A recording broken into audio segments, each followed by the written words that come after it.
Assalamualaikum warahmatullahi wabarakatuh.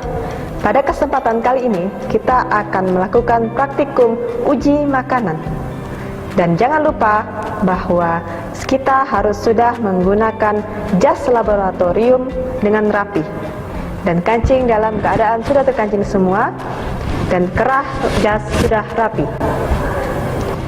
Pastikan bahwa setiap kelompok sudah memegang LKS praktikum.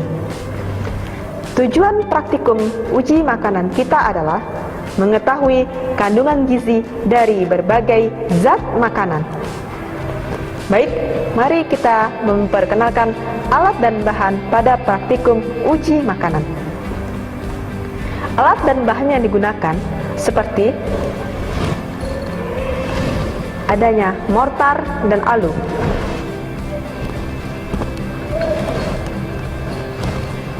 lalu siapkan pipet tetes pendek dan panjang.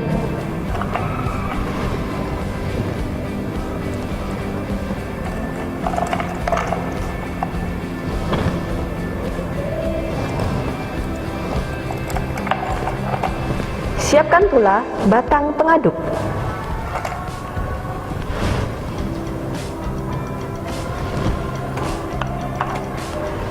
Lalu siapkan tabung reaksi beserta rak tabung reaksinya.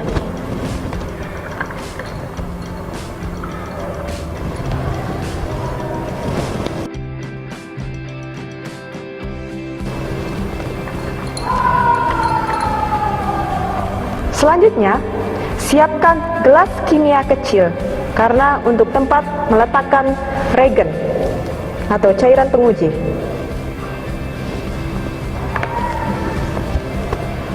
Lalu siapkan kertas HVS untuk digunakan pada uji lemak.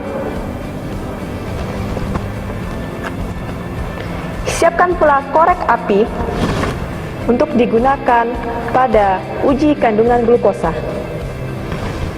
Siapkan pula tentunya labu spiritus beserta spiritusnya. Selanjutnya, jangan lupa untuk menyiapkan label kecil untuk menandai tabung reaksi. Siapkan pula cawan Petri untuk meletakkan bahan-bahan makanan.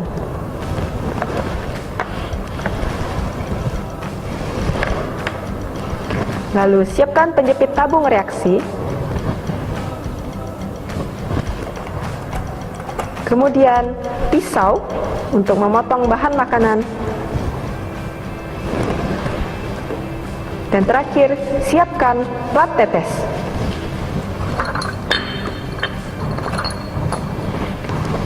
Untuk tempat menguji bahan makanan.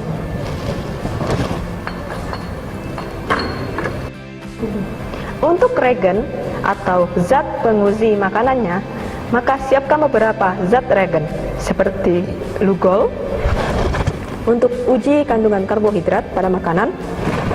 Lalu siapkan reagen Biuret untuk mengetahui kandungan protein pada makanan.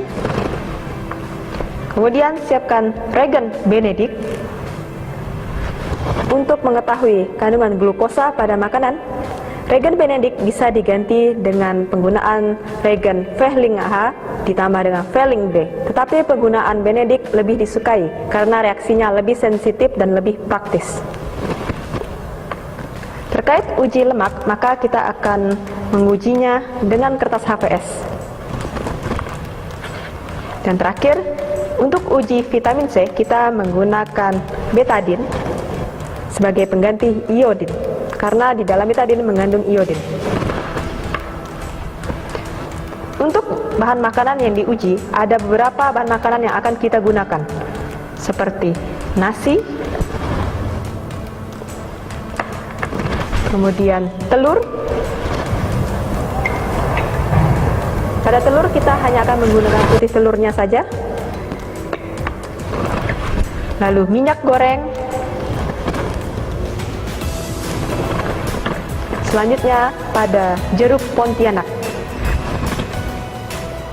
Dan terakhir pada pisang.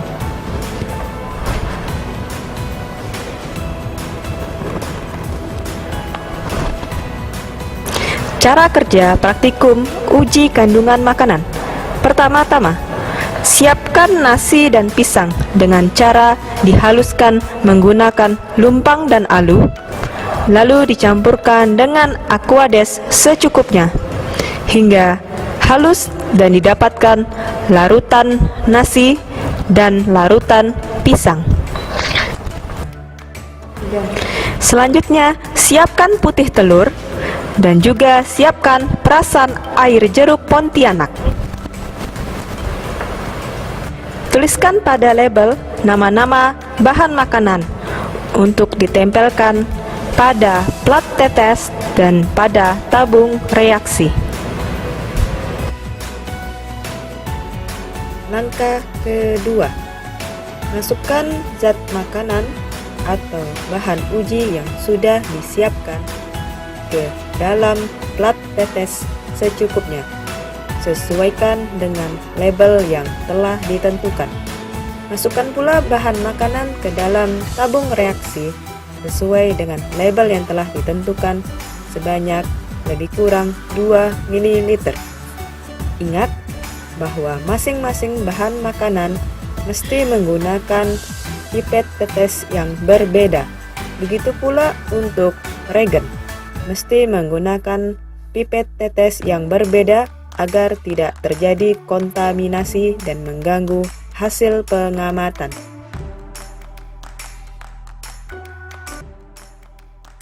Cara kerja yang berikutnya adalah pengujian kandungan bahan makanan menggunakan regen. Pengujian bahan makanan yang pertama adalah pengujian kandungan karbohidrat, yaitu dengan menggunakan regen Lugol. Masukkan 3 tetes regen Lugol pada masing-masing zat bahan makanan. Pada nasi, pada putih telur, pada larutan pisang, pada air jeruk. Lalu, biarkan sesaat dan amati perubahan yang terjadi dan dicatat pada lembar kerja siswa.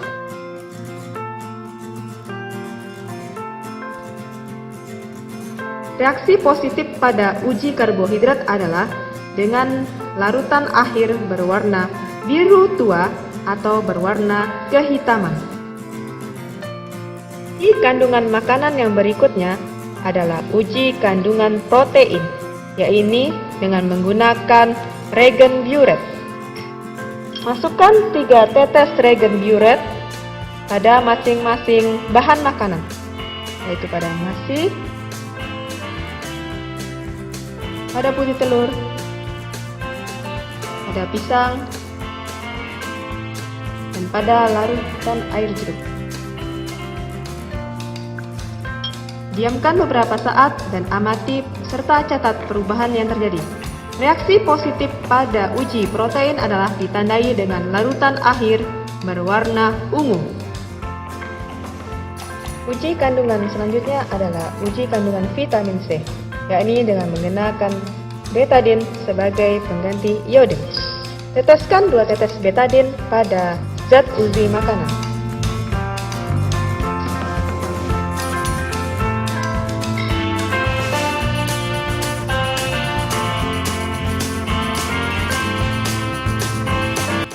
Biarkan beberapa saat dan diaduk menggunakan sendok spatula hingga warnanya berubah menjadi transparan bening untuk reaksi positif uji kandungan vitamin C. Uji selanjutnya adalah uji kandungan glukosa pada makanan, yakni dengan menggunakan regen Benedict.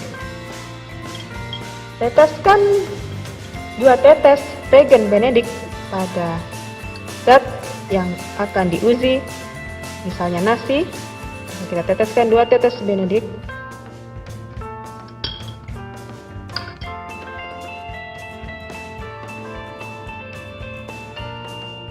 Lalu setelah itu kita bakar menggunakan bunsen.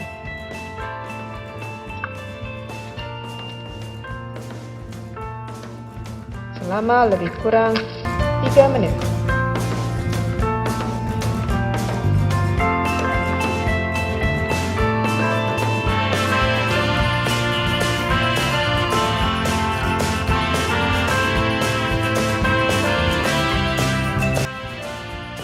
Amati perubahan warna yang terjadi.